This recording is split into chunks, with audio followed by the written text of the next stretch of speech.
condominial. O doutor Vitor Ribeiro está com a gente, seja muito bem-vindo. Tudo bom, cara? Como vai? Tudo bem? Tudo jóia. E quando o assunto são os nossos direitos, a gente sempre tem muita pergunta a fazer, né? Com certeza, ainda mais condomínio, né? Ainda mais condomínio. E aí vem aquelas perguntas clássicas, né? Se a pessoa pode ser retirada do imóvel por não pagar condomínio. Então aproveite, mande suas perguntas, mulheres@tvgazeta.com.br ou Instagram, @GazetaMulheres. A gente tem um resuminho até para mostrar para o pessoal de casa, porque a gente sabe o quanto que é importante aproveitar esse espaço. Normalmente, eu acho que a pergunta mais clássica é aquela se quem tem que ser responsável pelo valor do condomínio é quem paga o aluguel ou o dono do imóvel. Pela lei mesmo, doutor, como que funciona isso? Então, na verdade depende, né? O responsável pela cota condominial, ele é sempre o condômino, que é o proprietário da unidade. Né? Ele sempre vai ser responsável para pagar, mas muitas vezes no contrato de locação, existe alguns encargos da cota condominial que tem que ser adimplidos pelo locatário. Então, mas a responsabilidade perante o condomínio é sempre do proprietário. Então, quer dizer, por mais que eu seja dona do imóvel e tenha combinado contigo que você paga o condomínio, eu tenho que ter ali no meu contrato isso escrito e a responsabilidade continua sendo minha. Exato. Se alguém tiver que arcar com essas despesas todas, sou eu e não você. Sim, o condomínio sempre vai cobrar do proprietário no caso de inadimplência. Por isso que muitas pessoas, na hora de fazer o contrato de locação, ele faz um preço cheio, que ele cobra tanto o valor do aluguel quanto o valor do condomínio, e o próprio proprietário é quem quita a cota condominial mensalmente. Acaba sendo muito melhor, né? Sim, mais seguro, né? Com certeza. Vamos para algumas perguntas? Olha, você pode mandar as suas, hein? mulheres@tvgazeta.com.br e no Instagram, @GazetaMulheres. Ó, o Fernando pergunta o seguinte: mudei-me recentemente e tenho um cachorrinho da raça Yorkshire há 6 anos. Acontece que no novo condomínio, a convenção não permite animais de estimação. O que posso fazer? Animais de estimação é sempre uma coisa muito delicada, né? Todo mundo tem um cachorrinho, ele faz até parte da família, né? O animalzinho de estimação. Na verdade, isso provavelmente é um condomínio mais antigo. As convenções antigas, elas proibiam os animais de estimação. Só que hoje em dia, o entendimento que está se solidificando é que todo mundo tem o direito de ter o bichinho de estimação dentro de casa. Então, porque o que você tem dentro da sua casa é um direito seu. E o que o condomínio cabe regular são as regras de convivência desse animalzinho nas dependências comuns do prédio. Então é normal que só pode usar o elevador de serviço para passear com o bichinho, que tem que carregar ele no colo. Seria justo, né? Exatamente. Então, assim, o ideal é conversar com o síndico, se não resolver, pode entrar com uma ação judicial para poder tentar obter uma ordem para que ele permita ficar com o cachorrinho dentro de casa. Agora, o que acontece, né, gente, que às vezes as pessoas não se dão conta que, principalmente os animais, e aí o responsável é o dono, que não estão acostumados com outras pessoas, tem que, qualquer saída do prédio tem que ser com focinheira, né? Isso, principalmente animais de grande porte. Porque pode ser bonzinho para você, mas pode estranhar outra pessoa, né? Com certeza. Temos um resumo justamente sobre esse assunto que a gente está abordando hoje, direito condominial. Vamos ver? Olha lá. A cidade cresce e, em paralelo, o número de condomínios residenciais só aumenta. Comodidade, segurança, opções de lazer e outros serviços são grandes atrativos para aqueles que sonham em adquirir a casa própria. Mas viver em condomínio não é tão fácil quanto parece. Afinal, o empreendimento é um ótimo exemplo do famoso viver em comunidade. Assim como qualquer empresa, um condomínio segue regras para que o convívio entre os frequentadores seja justo e pacífico. A cidadania deve ultrapassar as paredes e ser exercida por todos que usufruem do mesmo local. Aos poucos, os problemas e as reclamações aparecem, e quanto maior for o número de unidades, maior são as chances de pensamentos divergentes. Como lidar com tantas rotinas e opiniões diferentes? Será que os problemas de condomínio têm solução?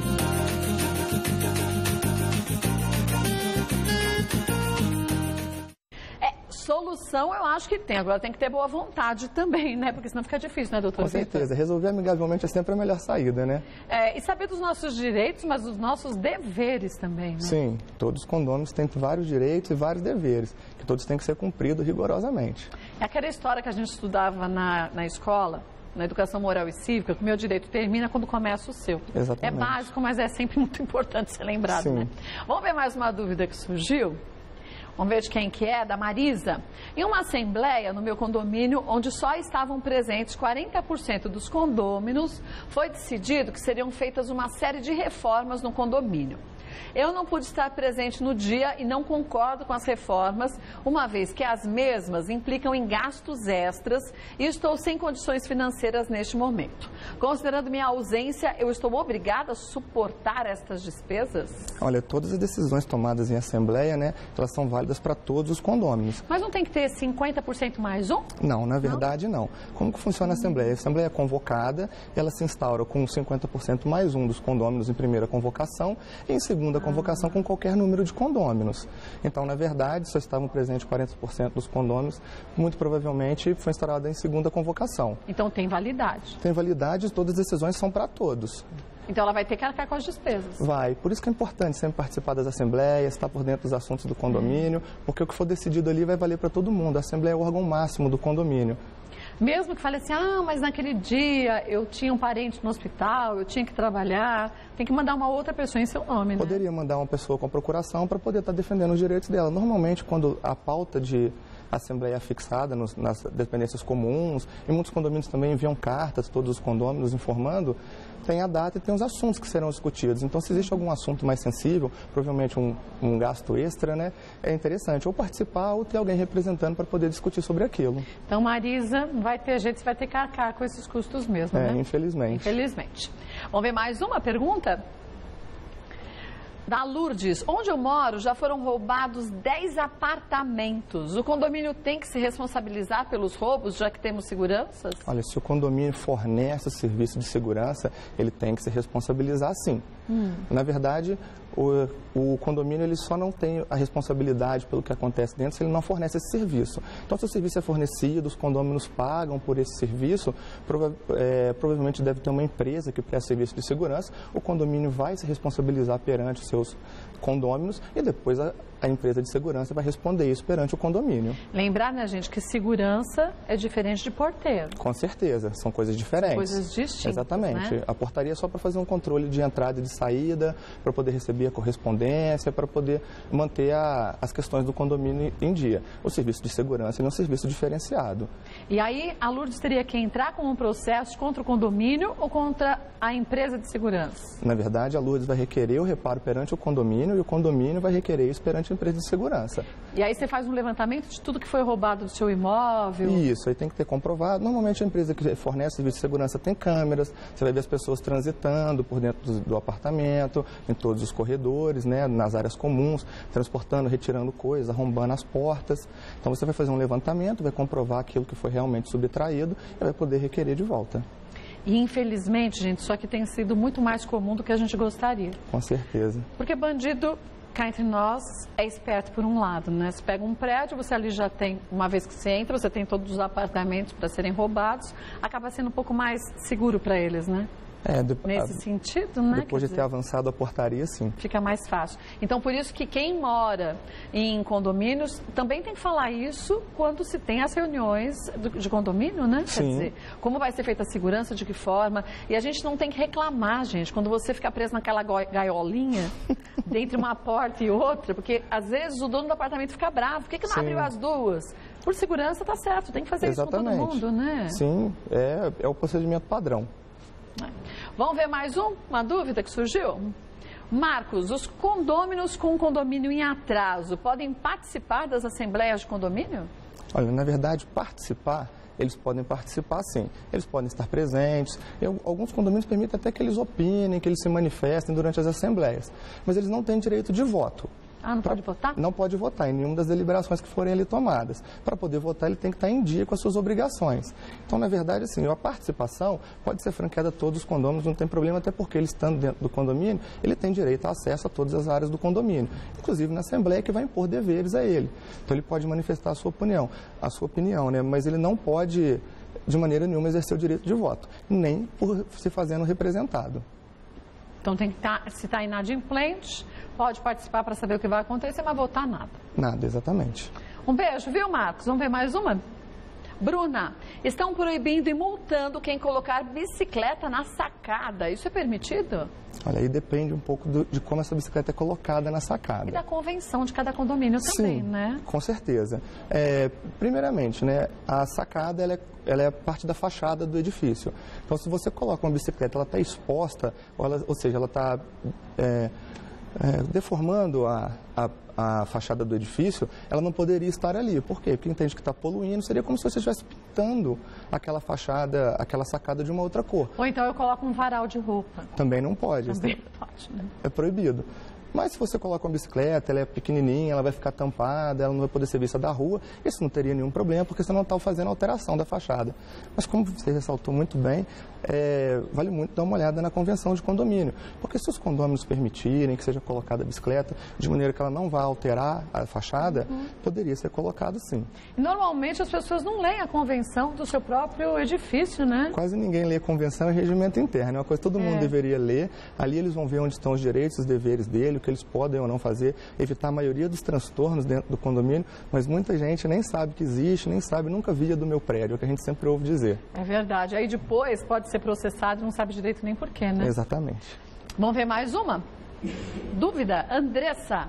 Os apartamentos de condomínios inadimplentes podem ser divulgados na prestação de contas do condomínio? Olha, não só podem, como devem. Na verdade, a prestação de contas é um dever do síndico. E para ele justificar o valor que está em caixa do condomínio, ele tem que justificar aquele dinheiro que esperava-se que fosse entrar e não entrou. Só que tem que ter um cuidado muito grande na hora de fazer essa divulgação. Ele tem que sempre divulgar pelo número da unidade. Ele não pode expor o nome do condômino que está devedor. E outra coisa, é muito interessante fazer essa divulgação exatamente na prestação de contas ou até mesmo no boleto condominial que ele manda mensalmente. O que não pode de maneira nenhuma ocorrer é você fixar o nome das unidades autônomas nas áreas comuns do edifício. Tipo no elevador, Exatamente, porque o entendimento é que aquela comunicação é direta aos condôminos. São eles que interessam saber se o condomínio está em dia com suas obrigações ou não, quanto tem em caixa do condomínio. E não terceiros que frequentam as áreas comuns. Quer dizer, os visitantes que chegam vão ver quem está inadimplente. Visitantes, prestadores de serviço, qualquer pessoa que possa entrar. Mas pode-se colocar, então, um apartamento, vamos supor, apartamento 10 está inadimplente desde o mês 2. Exatamente. Coisas assim do gênero, né? O ideal é colocar sempre na prestação quais meses estão inadimplentes, quais os valores e quais as unidades. E não o seu João Barros do apartamento 10 é inadimplente. De maneira nenhuma. E se isso acontecer, cabe, vamos dizer, a esse João Barros fictício que entre com uma ação contra o Cabe sim, pode caracterizar dano moral. Acaba sendo, né? Isso uma é, você está exatamente. Né? Um beijo para você, Andressa. Vamos ver mais um? Bernardo, o síndico pode ser reeleito? A lei determina algum limite de reeleições? Olha, a questão do síndico, né, da eleição. O síndico ele pode ser reeleito sim, inclusive não existe nenhum limite para esse número de reeleições. Se o síndico vem desempenhando um bom trabalho, se ele vem sendo um bom síndico no condomínio, a reeleição é perfeitamente possível, desde que seja essa vontade da Assembleia. Agora tem um detalhe, o síndico não pode exercer um mandato de mais de 2 anos. Então, ele pode fazer sucessivas reeleições, mas sempre pelo prazo máximo de 2 anos. Então, a cada 2 anos tem que ter uma assembleia para que todos os condôminos decidam se ele se mantém no cargo ou não. Ou eleger um novo síndico, né? Um novo síndico. Isso, quem se candidatar vai concorrer em pé de igualdade com ele no momento da assembleia. Pode ser até em prazo menor, não precisa de ser em 2 anos. Alguns condomínios, principalmente condomínios onde tem poucas unidades,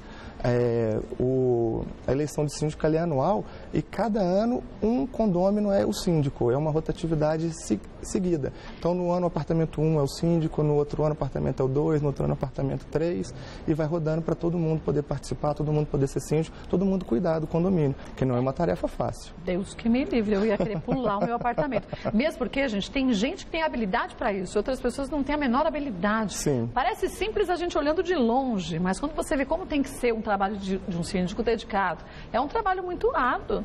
Com certeza. Não é facinho, não, como as pessoas imaginam. Não é à toa que um dos ramos que mais cresce hoje é o síndico profissional. que ele não é um condômino, ele é um terceiro contratado para exercer a administração do condomínio. Uma empresa, normalmente, né, que Uma acaba empresa, fazendo sim. isso, né? O que acaba, eu acho, sendo bom, porque quem já entende mais das leis, o que pode e o que não pode, Sim. sai do achismo e vai para um lado mais profissional, né, na história. E tem também um know-how da maneira de como tratar as questões do condomínio. Porque a gente fica muito com essa ideia de, eu vou processar, vou fazer alguma coisa, mas muitas coisas podem ser tratadas de forma razoável, através de um plantão ou de uma disponibilidade, que é muito melhor para todo mundo, né? Mas é que não tem a emoção de você estar no mesmo prédio ouvindo sempre as mesmas discussões, né? Com certeza. É muito mais efetivo, eu acho. Bom, um beijo para você, Bernardo. Vamos ver mais uma pergunta? Adriana, o gás de cozinha do meu residencial é encanado e o valor já está incluso na taxa condominial. Já que moramos só eu e meu marido e passamos o dia fora, é possível optar pelo botijão e ter desconto na taxa? Olha, não pode. Não pode ter botijão de gás em condomínio aqui em São Paulo. De jeito nenhum, por sinal, né? É expressamente proibido, o gás é encanado mesmo. O que pode fazer é tentar fazer a individualização.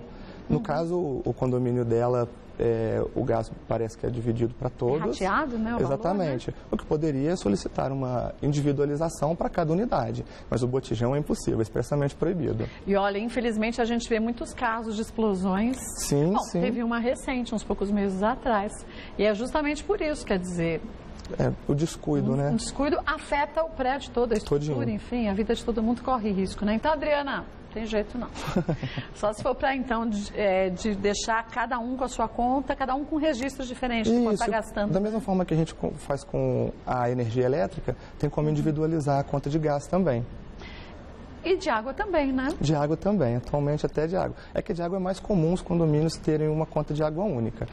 Esse é o padrão mais comum, mas existe também a possibilidade de fazer individualização. É que hoje em dia a gente tem condomínios com 3, 4 torres. Sim. Aí a quantidade de pessoas é muito grande. Aí sempre tem aquele que gasta demais, que não tem consciência, aquele que se conscientiza.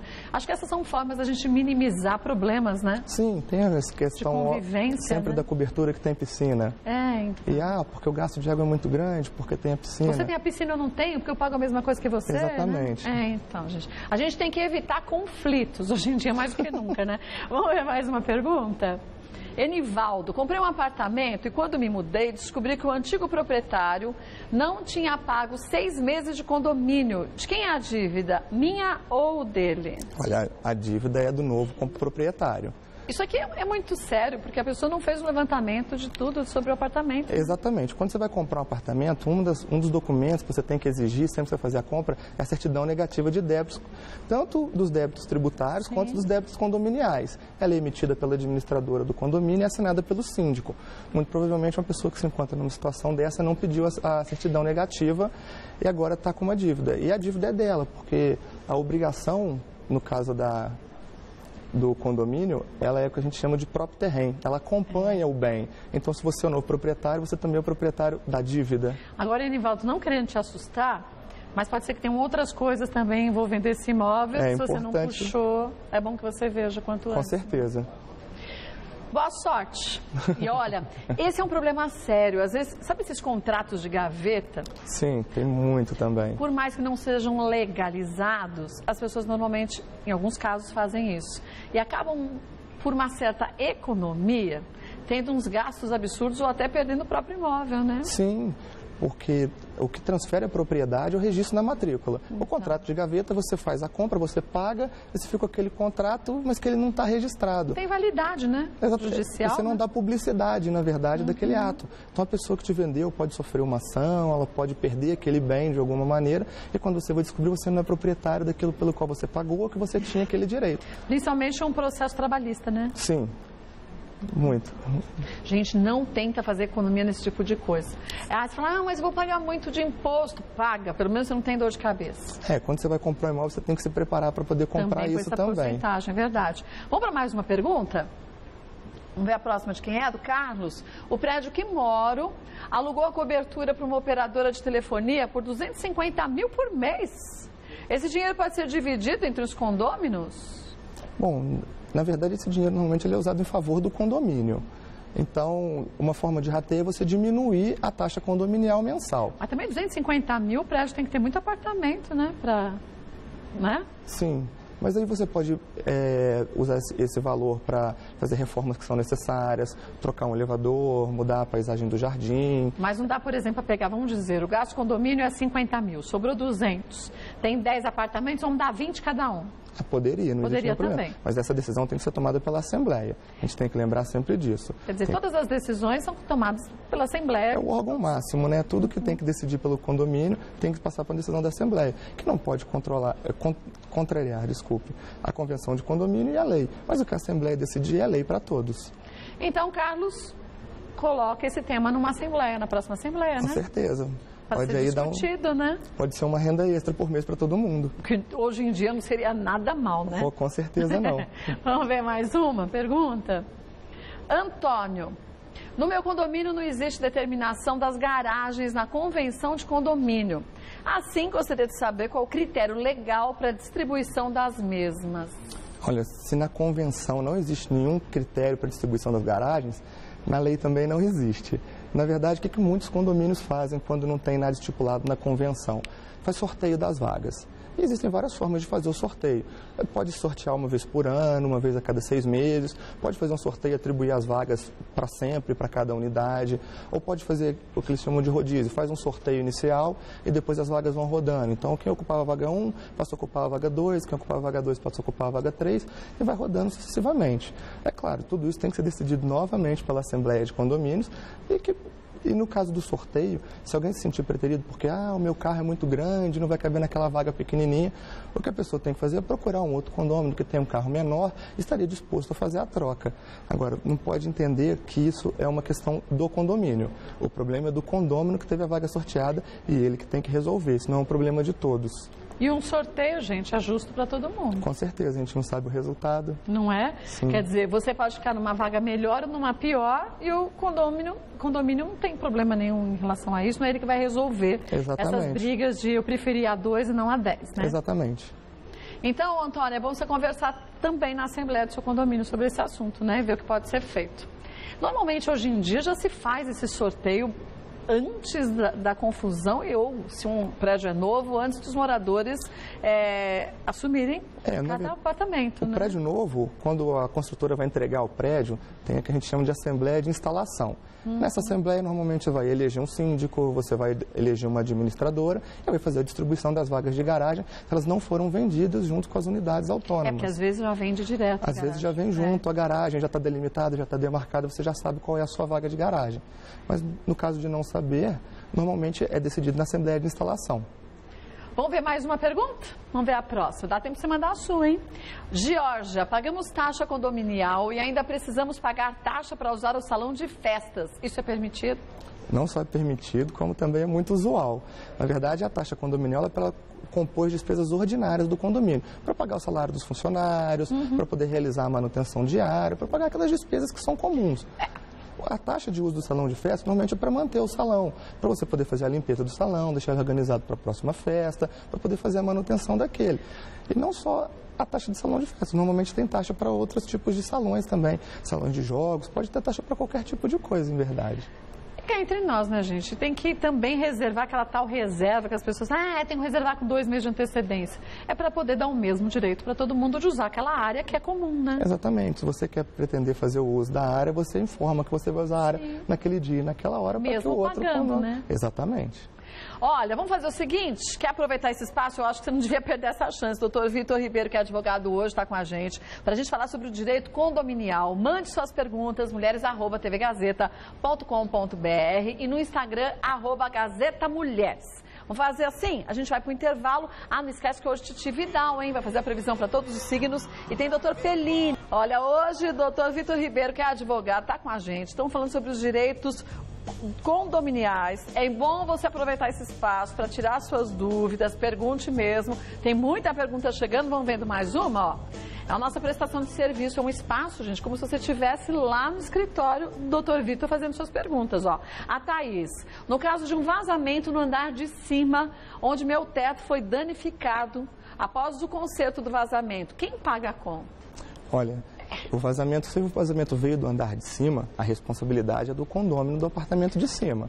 Na verdade, o condomínio não tem nenhuma responsabilidade com isso. Mas eu não posso contratar quem eu quiser para fazer esse conserto e depois oferecer a conta para o apartamento de cima. Na verdade, né? o ideal é conversar com o apartamento de cima, informar o que está ocorrendo e perguntar se ele permite que se faça a obra e ele custeie, ou se ele quer indicar alguém para poder fazer a obra no apartamento. Mas, de qualquer maneira, se existe um vazamento, se está danificando, não tem como, é uma emergência, ele pode sim realizar a obra, mesmo que o outro condomínio não concorde, ele pode cobrar em juízo depois o valor que ele gastou. Olha, gente, eu já vi casos de vazamentos sérios, que quando a pessoa chegou, o apartamento estava alagado. Sim, quando estoura um cano... Prejuízo grande, né? Exatamente. Então, é bom fazer valer os seus direitos, mas tenta conversar com o vizinho, essa é sempre a melhor saída, Sim, né? é o que a gente sempre fala, a resolução amigável é mais rápida e melhor para todo mundo. É mais eficiente, porque você vai continuar convivendo com aquele seu vizinho, né? Não vai deixar de ser vizinho, né? Não vai se mudar por isso. Apesar que tem gente que chega a um absurdo de mudar de prédio, mudar de endereço, por ter uma relação amigável com os vizinhos, né? Se você chegar num ponto que é intolerável, né, às vezes fica mais atrativo você se mudar do que ficar convivendo com aquilo. Mas aí você se muda, você vai ter outros vizinhos, né? Sempre. O problema vai continuar. É melhor resolver de uma vez. Vamos ver mais uma? Viviane, a água é individualizada e estamos com vazamento na caixa. Paguei um valor extra do condomínio. Isso é correto? Olha, depende. Vamos lá. Se está tendo um vazamento na caixa de água, o síndico é responsável pela manutenção do condomínio. Ele tem que contratar uma empresa para vir para poder realizar aquela manutenção. Vamos supor que o vazamento foi identificado, a empresa foi contratada, ela veio e fez a manutenção. Claro que nesse meio tempo, entre identificar o vazamento, a empresa ser contratada, chegar e fazer, vai existir um vazamento e ele vai ter que ser suportado por todos os condôminos. Agora, se a caixa está vazando há meses, o síndico não toma nenhuma providência, está cobrando uma taxa extra para poder ratear essa água que está sendo desperdiçada, e a gente não pode desperdiçar água, ainda mais agora. Que tem dois problemas aí, né? O síndico pode ser responsabilizado, porque ele tem o dever de zelar pela manutenção do condomínio. Mas pagar, ela tem que pagar. Tem que pagar, não tem jeito. Não tem jeito, viu, Vivi? Vamos ver mais uma pergunta? Cláudio, estou planejando uma reforma dentro do meu apartamento e fiquei sabendo que precisamos notificar a prefeitura sobre qualquer obra que ocorra dentro da unidade. Isso é verdade? Não, na verdade as obras dentro da unidade não. O que acontece? Você precisa de fazer um planejamento, você não pode mexer na questão estrutural do edifício. Então você não pode quebrar uma coluna de sustentação, você não pode quebrar uma viga, você não pode modificar o encanamento do condomínio. Mas se você está fazendo uma obra dentro da sua casa que não vai incidir em qualquer nenhuma dessas questões, você pode fazer a obra sim, mas tem que contratar um engenheiro para poder fazer os cálculos, para poder medir, poder ver excesso de peso, todas essas questões condominiais. Mas dependendo da convenção de cada prédio também, né? Sim. O prédio que eu moro, a gente, quando vai fazer alguma reforma, a gente tem que contratar uma pessoa e já passar tudo por escrito para o síndico, para ele saber o tempo da obra, o que vai ser feito e tudo mais. Exatamente. Segurança, né? Sim. Toda obra que você for fazer, você tem que comunicar sempre ao seu condomínio. No caso, não a prefeitura, né? Mas o condomínio tem que estar ciente. Até porque você pode até mexer na estrutura da fachada do prédio por uma obra. Por exemplo, você quer colocar um ar-condicionado. O ar-condicionado ele vai abrir um buraco ali, na parede. Então tem que ter uma autorização do síndico e normalmente isso tudo é especificado no regimento. Porque você pode simplesmente achar que aquele é o melhor lugar para o seu ar-condicionado, ali tem uma coluna de sustentação do prédio. Exatamente. Né? Sempre tem que ter o trabalho de um engenheiro. Tem que ter um laudo técnico falando que pode colocar ali, que não vai gerar nenhum problema. Vamos ver mais uma pergunta então, Cláudio? Checa direitinho aí no seu condomínio, tá? Sempre deixo meu carro na garagem do prédio. Nesse final de semana, meu carro foi amassado na garagem. O condomínio deve arcar com prejuízo? Perguntou Eduardo. Olha, garagem é sempre um problema, né? A maioria das brigas de condomínio começam na garagem. O que acontece? O condomínio só é responsável pelo veículo que está parado na garagem se ele oferece serviço de manobrista. Se ele não tem o serviço de manobrista, o condomínio não se responsabiliza por aquele veículo. Então, se o carro foi amassado, o que a pessoa que se sentiu prejudicada tem que fazer é procurar qual condomínio deu causa aquele problema. Se tem câmeras, pode pedir para o condomínio. Se tem câmeras, às vezes tem um vigilante, às vezes tem alguma testemunha que presenciou o fato, que pode atestar tudo aquilo, mas a responsabilidade não é do condomínio. A responsabilidade é do condômino que causou o prejuízo. E normalmente dá pra gente saber, né, gente? A gente vai olhar outro carro que tá amassado, né? No mesmo lado, de um jeito, ou deixa uma tintinha, tem como a gente se informar disso. Quem amassa seu carro é quem para perto de você, quem para longe não vai chegar lá perto. Pois é. Boa sorte, viu, Eduardo? Vamos ver mais uma? Priscila, moro de aluguel e no boleto do condomínio todas as despesas vêm devidamente discriminadas. Quais são de responsabilidade do proprietário e quais são de minha responsabilidade? Olha, então, as despesas do condomínio, elas são divididas em despesas ordinárias e despesas extraordinárias. As despesas ordinárias são de responsabilidade do locatário, que é aquilo que a gente falou, de manutenção do dia a dia do condomínio. Pagar salário, conta de água, conta de luz, de área comum, essas são as despesas do dia a dia do condomínio. Até a manutenção preventiva de maquinário, do elevador, isso tudo é entendido como despesa ordinária. Mas existem também as despesas extraordinárias, e essas são de responsabilidade do proprietário. Por quê? Porque elas visam uma melhoria no prédio. Fazer uma troca de pastilha, exatamente, uma reforma externa. Isso, que são coisas que vão agregar valor ao bem, que não é do inquilino, é sempre do proprietário e a responsabilidade é dele. E que cabe uma informação também, a questão do fundo de reserva. O fundo de reserva, quem tem que pagar é o proprietário, não é o inquilino. Mas o que muitas vezes acontece? Tem uma obra emergencial, quebrou o portão da garagem. E tem que trocar o portão da garagem. E custou um certo valor para fazer a troca daquele motor do portão da garagem. E o condomínio não tinha dinheiro em caixa para fazer. O que o condomínio faz? Ela tira o dinheiro do fundo de reserva, faz o reparo no portão da garagem e depois cobra uma taxa para repor aquele fundo de reserva. Se for devido a isso, a responsabilidade é do inquilino, porque é uma despesa de manutenção diária do condomínio. Quer dizer, tudo aquilo que o inquilino vai usar, vai usufruir desse prédio, sim, a obrigação é dele. Exato. Agora, tudo que for de melhoria para o imóvel é do proprietário. Correto. Agora, em caso de IPTU, quem paga o IPTU? É o proprietário ou o locatário? Olha, perante a prefeitura, o IPTU, quem deve é o proprietário. Proprietário, né? Inclusive, se ficar o débito aberto, a prefeitura vai cobrar do proprietário e o proprietário não adianta falar, meu apartamento estava alugado, no meu contrato de locação quem tinha que pagar o IPTU era o locatário, ele não pagou. A prefeitura vai falar para ele, então você paga e cobre dele, eu não tenho nada a ver com isso. É uma verdade, né? Exatamente. Por isso, é a mesma questão da taxa condominial. A responsabilidade do proprietário é aquele pacote fechado da locação. Você cobra uma taxa para condomínio, aluguel, IPTU e o proprietário quita todas as obrigações que ele tem que quitar. Quer dizer, se você fosse cobrar R$1.000 de aluguel, mais 100 de IPTU e 200 de condomínio, já cobra 1.300. E você toma conta de tudo, exatamente, para evitar problemas. Olha, gente, evitar problemas é sempre a melhor saída. E não adianta você falar assim, principalmente se é conhecido que você está alugando. Mesmo sendo conhecido, tem que fazer um contrato direitinho, tudo especificado. Não é fazer nada de boca porque sai mais barato. E às vezes essa história de também alugar direto, sem uma imobiliária, traz muito transtorno e prejuízo para os dois lados, né? É porque você não tem ninguém intermediando aquela locação e você vai se indispor com o seu inquilino, que não é bom para ninguém, né? Olha, claro que você tem que saber dos seus direitos, mas a gente tem que saber dos nossos deveres também. Será que você é um bom vizinho? Eu acho que essa é uma pergunta que a gente sempre tem que fazer. Não dá pra gente ser chato e implicante com qualquer coisa, né? A gente tem que aprender a viver em sociedade. Isso já que a gente já começa dentro da vida da gente, na casa da gente mesmo, certeza, né? Vou passar os contatos do Dr. Vitor Ribeiro. Tem um e-mail que é vitor@mjsadvogados.com.br. Então, vitor@mjsadvogados.com.br. Você pode mandar seu e-mail e ali você vai ter uma forma de contato com o Dr. Vitor Ribeiro, que volta mais vezes ao programa. Obrigada pelas dicas, viu? Muito bom. Obrigada mesmo. Tchau, Kátia.